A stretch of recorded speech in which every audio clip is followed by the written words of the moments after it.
Karibu mume wangu. Karibuni jamani. Karibuni. Karibu. Jamani. Karibu huko hata ukae shoga yangu. Asante. Naomba unisaidie maji ya kunywa. Sawa, maana niliyabakisha nilikwenda kuyapeleka ndani.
Binti yangu, umeingia kwenye vita ya chuki, hivyo muda wote ujiandae kufa au kupona. Mama, ni vita gani ya chuki hiyo? Nani ananichukia? Mimi na wewe hatujui chochote. Hivi unaweza kuniambia mara mwisho ulikuwa wapi? Nakumbuka mara mwisho nilikuwa na Sudi, lakini sikumbuki nini kiliendelea. Nimeshapata pa kuanzia. Hivyo basi, hakuna kutoka hapa nyumbani bila ruhusa yangu kwenda sehemu yoyote. Nadhani umenielewa.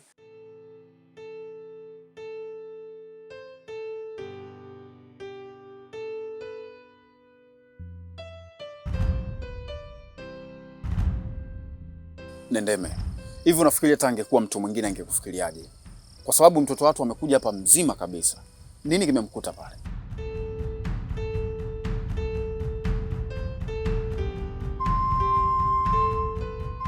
Sudi mume wangu. Mbona mimi sifahamu chochote? Inawezekana labda amepata shinikizo la damu na ndio maana ameanguka vile.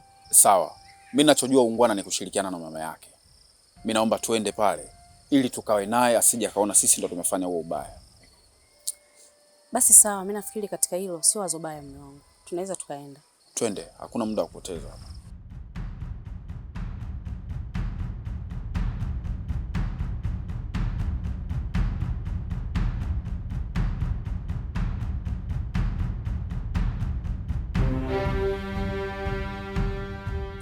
Pole sana.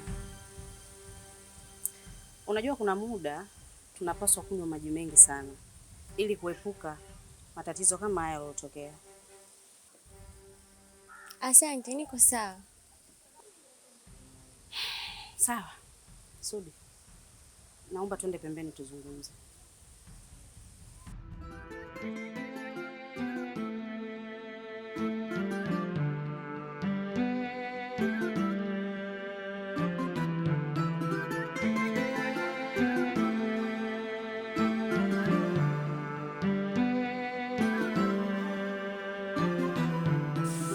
Mume wangu, mimi kila ninapoitazama hii hali naona kabisa kuna mkono wa mtu, sio bure.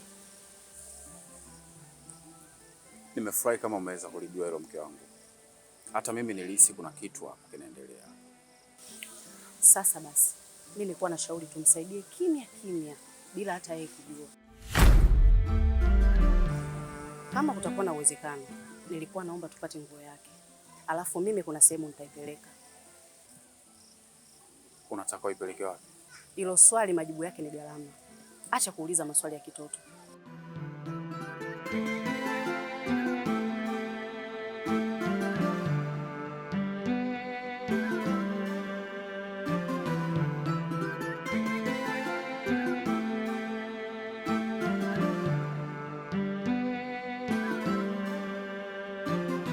Nimegundua kuna mtu anakufuatilia. Na inatakiwa tuwe makini sana kuanzia sasa. Tusimwamini mtu yoyote.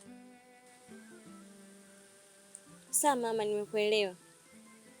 lakini Sudi na mke wake walikuja hapa na mke wake alichukua nguo yangu, amesema ameenda kunisaidia kwa upande wa pili. Unasemaje?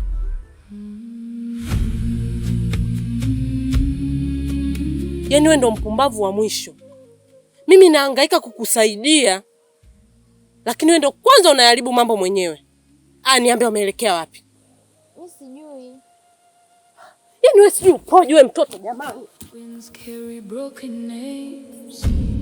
Dust remembers all the pain. Bare feet on the silent ground. Echoes rise without a sound. Shadows dance where fire once burned. Stories lost but never gone. Through the night their voices call. From the roots beneath us all. Oh, we hear them calling. Through the rivers falling. Hearts of old still beating. Mume wangu, huku tunapoenda haihitajiki tuende watu wengi. Kwa hiyo nilikuwa naomba wewe tangulia nyumbani, mimi nitakukuta. Sasa inawezekanaje mimi kurudi nyumbani aliyakuwa tumeshapanga kwenda kuyanusuru maisha ya mtu? Kwa hiyo mume wangu uniamini. Hebu jaribu kunielewa basi. Acha mimi niende. Nendeme, fanya kile ambacho unahisi kitakuwa sahihi. Kama kuna uwezekano wowote, kafanya unachokiweza.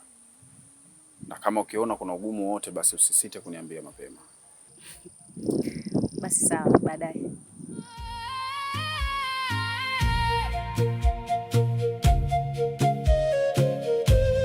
Cracked skies over wounded lands. Hope is trembling in our hands. Every cry a sacred flame. We are more than all the shame. Chains may fade, but scars remain.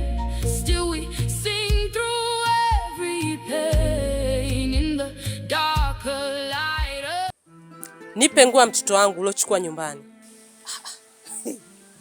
Dada, naomba tuheshimiane. Mimi na nguo ya mtoto wako wapi na wapi? Labda nikwambie kitu kimoja. Mimi sio mtu mwepesi kama unavyozani. Nitakuja nikupoteze, hata hiyo ndoa unayopambania uikose kabisa. Wewe umejuaje kwamba mimi napambania ndoa? Hacha mambo ya kitoto ndugu yangu. Mume achungu kwa namna hiyo.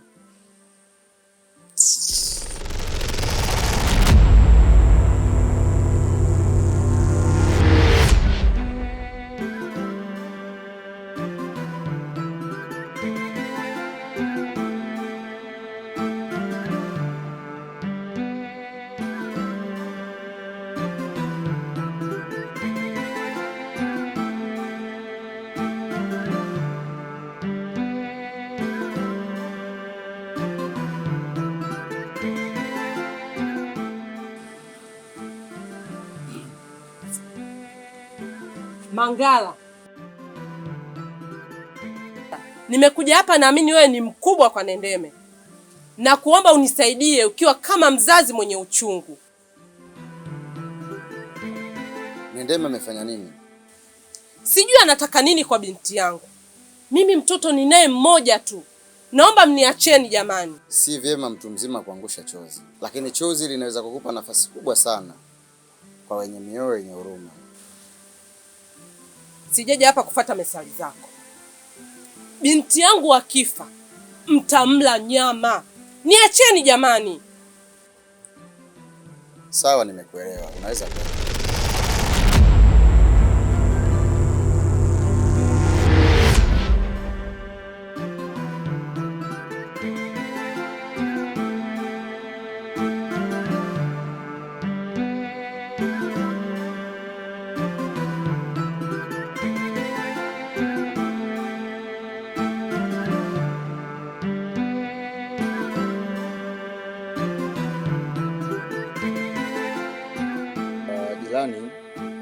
Mimi nimekuja. Na nimekuja nina jambo kidogo nahitaji tuzungumze. Yule binti yako ameshakuwa. Tunapaswa tumtafutie mwenza wake ili aweze wewe kukusaidia majukumu. Sawa, nimekuelewa. ila inabidi nilifanyie kazi na nilitafakari kama mzazi. Ni sawa, lakini naomba uniamini mimi kama jirani yako. Nitakuhakikishia kila kitu kinakuwa sawa. Siwezi kukuangusha kwa namna yoyote ile. Yule binti ni mkubwa sasa hivi. Na wewe ukizingatia uko peke yako, kuna baadhi ya vitu wewe unashindwa kuvifanya. Na mimi nitasimama kama baba kuhakikisha kila kitu kinakuwa sawa. Utafuta mwanaume ambaye yuko sahihi. Sawa, ila inabidi nilitafakari kwa kina. Na pia nimpe nafasi binti yangu, kwa sababu kwa macho ya watu wengine wanamuona mkubwa, ila mimi kwangu namuona bado ni binti mdogo. Kwa hiyo mpaka nijilizishe anaweza kuwa mke, kisha nitakupa majibu. Sikiliza, yule hatupaswi kumpa muda. Sisi ndio watu wa kukaa na kumwamulia. Kwa umri wake yule ni tayari kabisa anapaswa kuolewa. Mimi nitalisimamia hili swala na nitahakikisha kila kitu kinakuwa sawa. Sawa. Mimi nitakupa majibu. Sawa, mimi nashukuru katika hilo.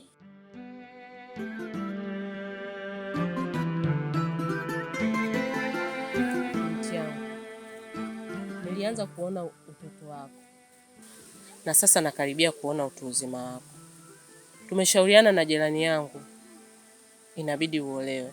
Light kama ungekuwa na mwenzi wako na mimi na mkubwa mwenzangu, basi tungekuwa tunasaidiana kwa haya majanga yanayotokea kila siku.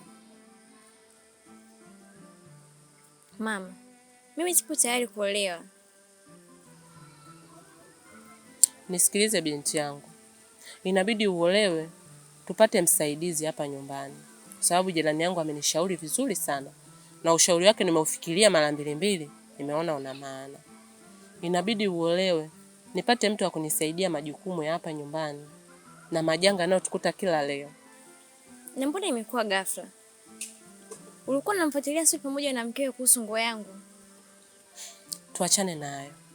Mimi kama mzazi nimeona wewe umefikia umri wa kuolewa. Inabidi uolewe uwe na mwenzi wako. Natamani kuwaona wajukuu zangu.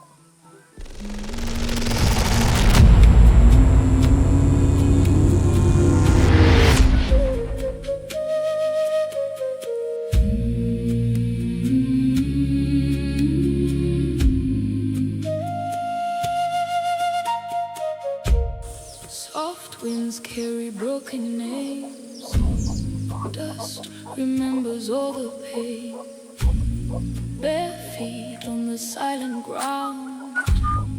Echoes rise without a sound. Shadows dance where fire once burned. Stories lost. Naangalia mifugo yako. Bwana, unajua furaha yangu mimi ni kuwaona kuku wangu wanaendelea kunawiri kama hivi.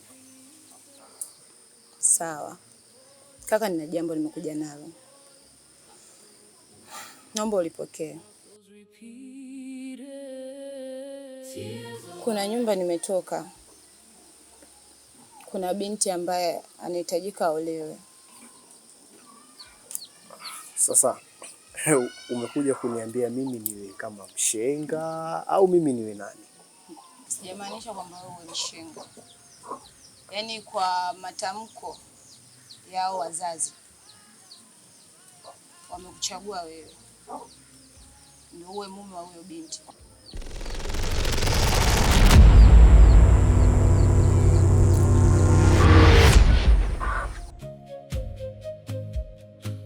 Hatuna jinsi. Na uzuri huyo binti sio kwamba utaanza naye kwenye ndoa. Kwa hiyo ni rahisi sana kuficha aibu yako.